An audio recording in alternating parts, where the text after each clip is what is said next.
Hi అండి, welcome to Sukanya vlogs. ఎలా ఉన్నారు? బాగున్నారా? నేను మీ సుకన్య. ఈరోజు మన రెసిపీ వచ్చి చాలా సింపుల్గా అయిపోయింది, చాలా రుచిగా ఉంటుంది. ములక్కాయ పప్పు అనమాట. దీని తయారీ విధానం చూసేయండి ఒకసారి. మనకి ముందుగా కావాల్సినవి కందిపప్పు అనమాట. ఒక కప్పు కందిపప్పు తీసుకొని నీట్గా 2-3 సార్లు కడిగి కుక్కర్లోకి తీసుకున్నాను. ఇప్పుడు వీటిల్లో మనం కడిగించుకున్న ములక్కాయలు వేసుకోండి. ముక్కలుగా కట్ చేసుకున్న ములక్కాయలు, అలానే ఒక 2 పెద్ద టమాటాలు, ఒక 6 పచ్చిమిరపకాయలు సన్నగా ముక్కలు కట్ చేసుకుని వేసుకోండి. అలానే వెల్లుల్లి రెబ్బలు ఒక 3-4 వేసుకోండి. ఇప్పుడు దీంట్లో 1 టేబుల్ స్పూన్ కారం వేసుకోండి. మనం పచ్చిమిరపకాయలు ఎక్కువ వేసాం కదా, 1 టేబుల్ స్పూన్ సరిపోతుంది. అలానే ఒక 1/2 టీ స్పూన్ పసుపు వేసుకోండి. చూసారు కదా, అలా ఇవి వేసుకున్నాక మనం దీంట్లో 1 గ్లాసు నీళ్ళు వేసుకోండి. చూసారు కదా, మనం ఒక గ్లాస్ పెద్ద గ్లాసు నీళ్ళు వేసుకున్నాం అనమాట. ఇప్పుడు ఇది నీళ్ళు వేసుకున్నాక మనం కుక్కర్ మూత పెట్టుకొని ఒక 6 విజిల్స్ వచ్చేదాకా ఉడికించుకోవాలి. స్టవ్ మీద పెట్టుకొని 6 విజిల్స్ వస్తే సరిపోతుంది. ఇప్పుడు చిన్న బౌల్ ఒకటి తీసుకొని ఒక నిమ్మకాయ సైజ్ అంత చింతపండు తీసుకోండి. కడిగి కొంచెం నీళ్ళు వేసుకొని నానేసుకోండి. పప్పు ఉడికేలేక చింతపండు బాగా నానిపోతుంది అనమాట. పప్పు 6 విజిల్స్ వచ్చేసింది. వెంటనే మనం కుక్కర్ మూత తీయకూడదు. ఈ ఆవిరంతా పోయినాకే కుక్కర్ మూత తీయాలన్నమాట.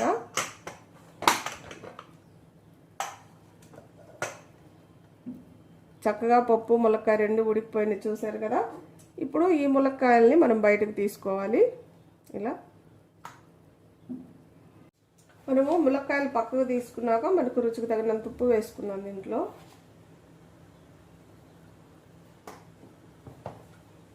ఇప్పుడు ఈ పప్పు మెత్తగా మెదుపుకుందాం.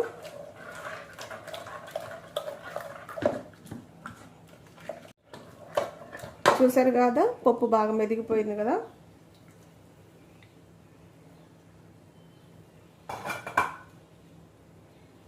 మనం ముందుగా రెడీ చేసి ఉంచుకున్న చింతపండు వేసుకోవాలి దీంట్లో పులుసు.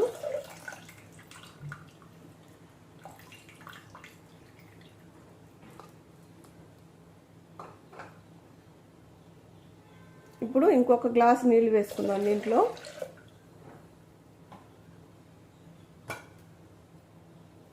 ఒకసారి బాగా కలుపుదాం.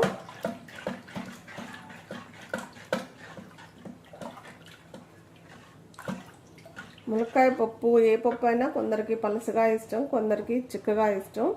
ములక్కాయ పప్పు ఎంత పలసగా ఉంటే అంత బాగుంటుంది అనమాట. ఇప్పుడు దీన్ని తాలింపు వేసుకుందాం. మనం స్టవ్ వెలిగించుకొని బాండి పెట్టుకున్నాం. తాలింపుకు నూనె వేసుకుందాం.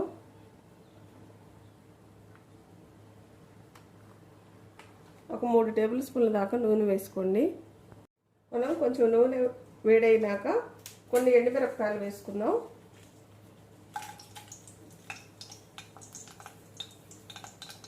కచ్చాపచ్చాగా దంచిన చిన్నులపాయలు,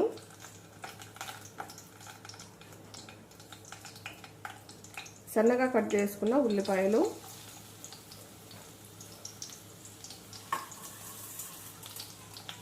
కొన్ని పోపు దినుసులు, కొంచెం తాలింపు వేగనిద్దాం. తాలింపు వేగింది కదా, కొంచెం ఈ టైంలో మనం కరివేపాకు వేసుకుందాం.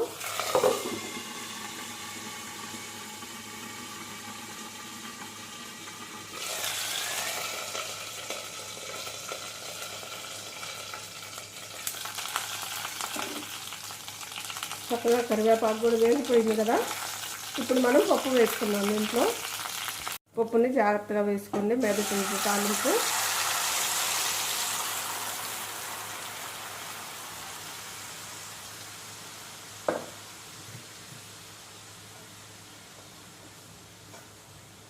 ఇప్పుడు మనం ఉడికించి పెట్టుకున్న పక్కకు తీసుకున్నాం కదా, ములక్కాయలు వేసుకోండి. ములక్కాయ ఎంత ఉడికితే అంత బాగుంటుందండి. మేము చాలా మెత్తగా ఉడికించుకుంటాం ములక్కాయని. గుజ్జంతా కూడా చక్కగా మొత్తం వచ్చేస్తుంది అనమాట ములక్కాయ బాగా ఉడికితే. చూసారు కదా, ఇప్పుడు ఈ పప్పు కొంచెం సేపు తెరలబెడదాం.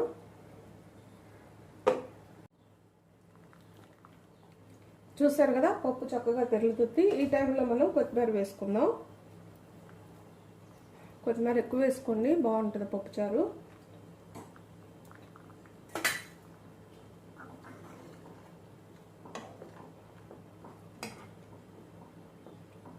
పప్పు ఎక్కువసేపు తెరలబెడితే చాలా రుచిగా ఉంటుంది అన్నమాట.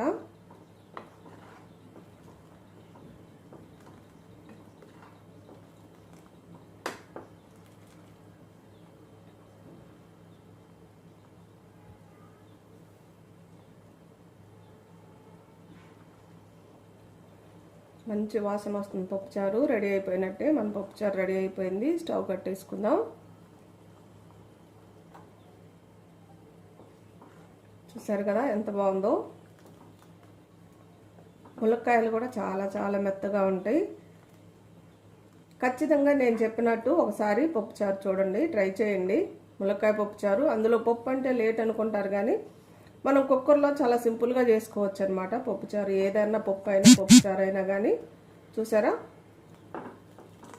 చక్కగా ఈ పప్పుచారు వేసుకొని కొంచెం పచ్చడో లేకపోతే ఒక ఆమ్లెట్ వేసుకొని తింటే చాలా చాలా బాగుంటుంది. కంపల్సరిగా మీరు కూడా ఇంట్లో ట్రై చేయండి. నా వీడియోస్ కానీ మీకు నచ్చినట్టయితే లైక్, షేర్, సబ్స్క్రైబ్.